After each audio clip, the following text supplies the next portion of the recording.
يشرفنا الطبيب الدكتور سعيد متولي، خبير واستشاري التغذية العامة والصحة، على الهاتف معنا الآن. مساء الخير يا دكتور سعيد. مساء الخير يا فندم، كل عام وحضراتكم بخير. وحضرتك بألف خير. دكتور سعيد، يعني الحقيقة ان احنا حابين من خلال حوارنا مع حضرتك ان احنا نتكلم عن ثقافتنا الغذائية. مش عايزين نتكلم يعني ان الغذاء بيكون يعني نراعيه في اوقات معينة او ناخد بالنا منه في اوقات معينة، لاننا محتاجين ان احنا في فصل الصيف او في فصل الشتاء او داخلين على امتحانات او احنا في رمضان. احنا عايزين يكون عندنا وعي وثقافة غذائية يمكن تقينا من كثير من الامراض. الحقيقه ان اذاعه البرنامج العام عودتنا دايما انها منبر بيفيد كل الناس، وخاصه صحتنا لانها اغلى ما نملك، وبالتالي الوقايه من الامراض هي في الاساس ترتيب للاصناف الغذائيه اللي انا باكلها بالكم والكيف، مواعيد اكلنا، جوده الاكل اللي بناكله مش بسعره لكن بالتوقيتات ومدى طبيعه الغذاء ده او لا، بتناولنا للميه اثناء اليوم. والموضوع ده ما يتنسيش في الشتاء، نشربه في الصيف مضطرين ابدا. الموضوع كله ان انا بوفر لجسمي كل احتياجاته الضروريه، بالتالي برفع كفاءه الاعضاء الداخليه، برفع تمثيل الغذائي، وده هو الواقي من الامراض الحقيقه. ان كنت بتبحث عن الصحه في الغذاء، تبحث حتى عن الجمال وعن الذهن الصافي، وحتى معالجه بعض الامراض. يعني ربنا سبحانه وتعالى جعل بعض الامراض اللي بتشمل كل العناصر الغذائيه زي الالبان، زي التمور، زي يعني حتى ورد ذكرها في كتاب الله سبحانه وتعالى. ان احنا دايما الاغذيه التي ورد ذكرها دايما نبحث عن سبب تواجدها، انها قيمتها الغذائيه عاليه جدا، انها بتبقي صحه. وكمان لو انا اكلت كويس لكن ما نمتش كويس، انا ضيعت كل اللي اكلته. واللي عرفني كل الكلام ده هو الثقافه ان دايما اقول ان ست البيت او مقدم الطعام للاسره هو اللي بيحمل صحه اسرته في السله اللي بيشتري بها الطعام. وبالتالي مهم جدا ان ست البيت او ولي امر الاسره بيبقى عنده الثقافه دي، يقدم امتى ويقدم ايه وامتى اقي الامراض. لو انا في نزلات برد في الشتاء مثلا، مهم جدا الاغذيه اللي فيها فيتامين سي بتركيز عالي. في الصيف الحراره عاليه والعرق شديد وتحمل الجو اللي احنا عايشين فيه ده، مفترض ان انا اراعي كم الاغذيه اللي فيها سوائل بمعدل عالي. الفاكهه لو في اول الموسم لازم يبقى عندي ثقافه ان ما اشتريهاش، لانها بتبقى متواجد فيها بعض المبيدات الهرمونات. طرق اعداد الاكل في البيت من ست البيت المفترض تبقى سليمه، تبقى مش اعقد المركب بالصوص كتير ابسط الامور. الله عليكي. فعلا كل شيء بسيط. لازم نعرف ان الحراره بدرجات عاليه وان انا ابقي الاكل ده واسخنه لعده مرات بيقلل من قيمته الغذائيه. اراعي جوده، اعرف ازاي اللبن ده كويس ولا لا، ازاي المنتج اللي انا بشتريه من السوق ده فعلا عليه ادويه ولا عليه مبيدات ولا لا.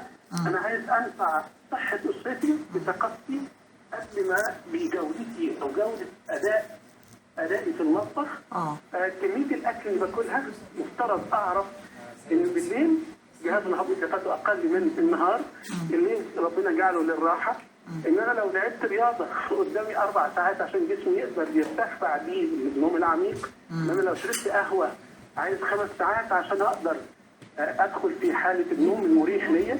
حاجات كتيره جدا اتعلمها. يعني دكتور، ده اسلوب حياه، يعني من الشراء للانواع للكميات للطبخ نفسه للتناول لاوقات الاكل لانواعها.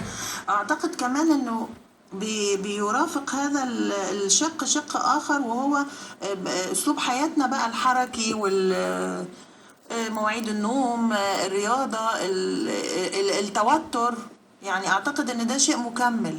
هو شيء زي ما حضرتك كنت توافقي متكامل جدا. لما أروح أن في فرط حركة عن بعض الأطفال، وبدأوا يلجأوا لبعض الأطباء المتخصصين في مجالات كتير، كان السبب الوحيد إدمانهم للسكريات والأكلات الحلوة بمعدل عالي. لما لقوا أن جرثومة المعدة منتشرة جدا، أساسها الأكلات اللي جاية من المحلات مش مضمون نظافتها او مش مضمون جودتها.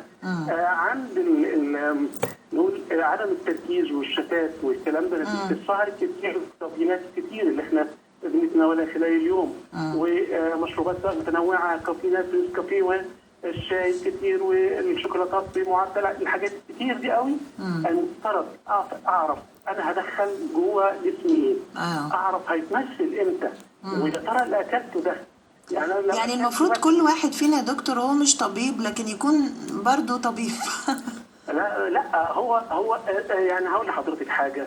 احنا يعني انا بيهمني لو انا متدين قوي انا مش شرط اكون امام مسجد عشان افهم امور دين. صحيح. بالظبط لو انا عندي صحتي غاليه لازم افهم يعني ازاي احافظ على صحتي وانميها ما اضيعهاش، لان لو انا عدى سن ال40 قل النمو في اعضاء كتير في الجسم، يبدا يظهر علي علامات الهرم والشيخوخه المبكره والتعب. ده نتاج فتره طويله انا اهملت فيها جسمي.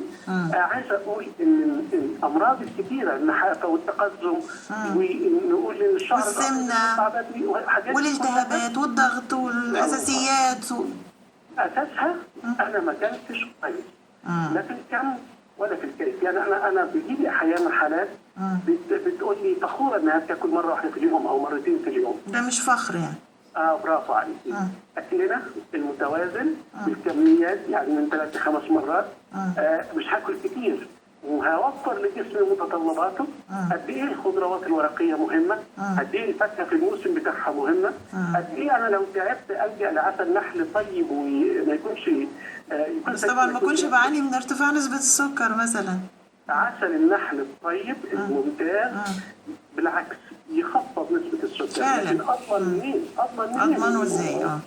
ليه يا دكتور سعيد دايما الدكاتره مشتركين في ان في قائمه كده عشان نبتدي نتكلم في الصحه نبطلها؟ السكر، الملح، الدهون، الزيوت، العيش والمعجنات، والاكل اللي من الشارع، الاكل الجاهز، يعني ال5 6 حاجات دول.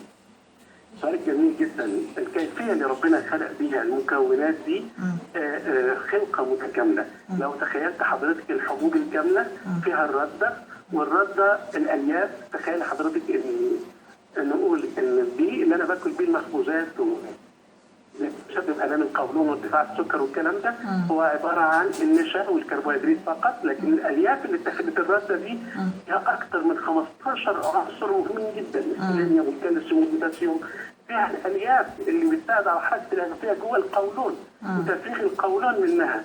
تخيلي ان حتى الالياف دي بتساعد على تنظيم افراز السكر، افراز الانسولين من البنكرياس. فانا لما اهمل الالياف دي ويهتم بشكل الخبز وجودته ولونه الابيض الجميل انا اتلفت صحتي وارضيت شهيتي للاكل. الملح واثره لانه بيرفع نسبه الصوديوم في الدم، وبالتالي بالخلل بيبقى بين الصوديوم وبين البوتاسيوم، فضربات القلب تتغير ضربتها وتزداد ضربات القلب. زي لما تلاقي حد ضغط واطي يقول لك كل حاجه حادقه، كل حاجه مملحه، يعني ان الصوديوم عالي فهيزود ضربات القلب. طب انا لو اكل بالملح كتير اكيد في خلل ده. وهنا حضرتك دايما نقول ان الطلبه او الاطفال بتوعنا اللي بيشتروا حاجات عليها مواد حافظه عليها صوديوم زياده، وبالتالي بيعمل خلل في ضربات القلب من صغرهم. فراعي حته المواد الحافظه اللي بتوضع على الاغذيه المصنعه. دكتور سعيد يعني اللي حضرتك بتقوليه بقى المركبات الثانيه كتير قوي اللي احنا بتسبب. احنا مضطرين نكمل القائمة دي مع حضرتك لو تسمح لنا الحلقة القادمة ان شاء الله. يعني تسمح لنا ان يبقى حديثنا متصل منفصل، لان احنا يعني الحقيقة بدأنا موضوع مش سهل ان احنا نحيط بيه في حلقة واحدة ولا في لقاء واحد. تحت امركم. فتسعدنا بلقاء حضرتك مرة تانية وثالثة، لان دي الحقيقة ثقافة احنا عايزين نعيش بيها، الثقافة التغذوية واسلوب الحياة السليم. فعلا يا فندم عندك حق جدا، وفعلا الصحه غاليه واللي يحافظ على الصحه مهم نعرفه. دكتور سعيد متولي الخبير والاستشاري في التغذيه العامه والصحه، بنشكرك شكرا جزيلا وعلى موعد باذن الله. شكرا. حياك بكم.